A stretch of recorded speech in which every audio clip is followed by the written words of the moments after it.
तो फाइनली हम जा रहे थे भावलपुर ईद करने। माजरत के साथ मैं ज़रा सा लेट हो गई हूँ। दरअसल ईद के फ़ौरन बाद ही मेरे सारे सिम्टम्स अपेयर होना स्टार्ट हो गए थे और मुझे बहुत ज़्यादा तकलीफ से गुजरना पड़ा। फिर हॉस्पिटल के चक्कर, MRI, ब्लड टेस्ट और इन्हीं सब चीज़ों में अटक के रह गई। मुझे क्या हुआ है इस पर किसी और वीडियो में बात करेंगे, लेकिन अभी के लिए मुझे आप लोगों की बहुत सारी दुआओं की ज़रूरत है। ये मैं हिजाब का सामान पैक कर रही हूँ। 2-2 स्टॉलर्स के 4 सेट बना के इस तरह से जिपलॉक बैग में रखती हूँ कि मुझे 8 के 8 स्टॉलर्स बाहर से नजर आए। फिर एक साइड पर निकाब और दूसरी साइड पर हिजाब कैप्स को इस तरह से फोल्ड करके कि सारे कलर्स विजिबल हों। मैंने 8 हिजाब, 6 निकाब और 4 कलर्स वाले 3 हेड स्कार्फ्स रखे हैं। एक हिजाबी को 4 दिन के टूर के लिए इससे ज्यादा और क्या चाहिए होगा। मेकअप, क्या आप लोगों को भी मेकअप पर मामा से डांट पड़ती है? मुझे तो बहुत पड़ती है। मेरी मामा को कोई बताए कि मेरा मेकअप के बगैर गुजारा नहीं हो सकता। ये जिंदगी भी कितनी अजीब चीज है ना। इंसान इसके बारे में क्या कुछ सोचता है, क्या कुछ प्लान करता है और ये एक ही लम्हे में क्या हो जाती है। ये शायद इंसान ज्यादा अजीब है जो ये जानते हुए कि अगले लम्हे की खबर नहीं है, सदियों की प्लानिंग करता है। पैकिंग तो हो गई कंप्लीट, अब सुबह रिलैक्स होकर तैयार होंगे। लेकिन एक मिनट, ऐसा कैसे हो सकता है कि मैं कुछ भूलूं ना? आप लोग गेस करें कि मैं क्या पैक करना भूल गई हूँ। तब तक मैं बाकी सारा सामान पैक करके आती हूँ, फिर भावलपुर चलते हैं। मैं रात में पैकिंग करके सोऊं और फिर भी लास्ट टाइम पे भाग भाग के पैकिंग ना करूं और मामा से डांट ना खाऊं तो गुजारा कैसे हो डांट के बगैर? मैं इकरा कैसे कहलाऊं?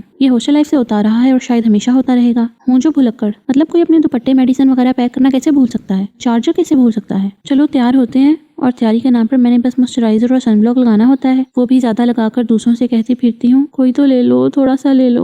और अपनी आईलैशेस कर्ल करती हूँ और बहुत सिंपल और मिनिमल सा हिजाब करती हूँ। सफर मेरा सोने की नाकाम कोशिश करते हुए गुजरता है। पता नहीं लोग सो कैसे जाते हैं सफर में। मैं तो 2 दिन से ना सोई हूँ फिर भी मुझे नींद नहीं आती है सफर में। या फिर खाते पीते पेट पूजा करते हुए गुजरता है या विंडो से बाहर देखते हुए गुजरता है। आफ्टर ऑल ओवर थिंकिंग भी तो करनी होती है। आज तो चलो खैर मेरे पास वजह थी बाहर देखने की। माहौल था, मौसम था, दस्तूर था। बाहर मौसम चेक करें कितना अच्छा था, बादल देखें कितने आए हुए थे।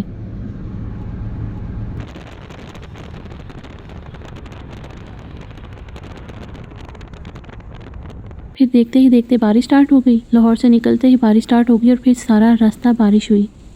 दिन के 2 बजे का टाइम है और धूप का तो नामो निशान ही नहीं है। धूप तो दूर की बात है, ऐसा हुआ है जैसे सर्दियों की शाम हो, धुंध हो, कुछ नजर ही नहीं आ रहा। बहुत मजा आया इस सफर का। इतना प्यारा मौसम है, ईद का दिन तो बहुत मजे का गुजरने वाला है हमारा। आप लोग सोच रहे होंगे कि स्टे तो 4 दिन का है, फिर मैंने इतना ज़्यादा सामान क्यों रखा है। एक्चुअली 1-2 दफ़ा हमारे साथ ऐसे हुआ है कि हम 1 हफ्ते के लिए गए और हमें 1 महीने के लिए रुकना पड़ गया, इसलिए एहतियातन मैंने सामान थोड़ा ज़्यादा रख लिया। लेकिन इस दफ़ा तो हमारा 4 दिन का स्टे 3 दिन पर ही ख़त्म हो गया था। लेकिन वापसी का सफ़र करते हुए मुझे ये अंदाज़ा नहीं था कि वापस पहुँचते ही मेरी ज़िंदगी बदलने वाली है।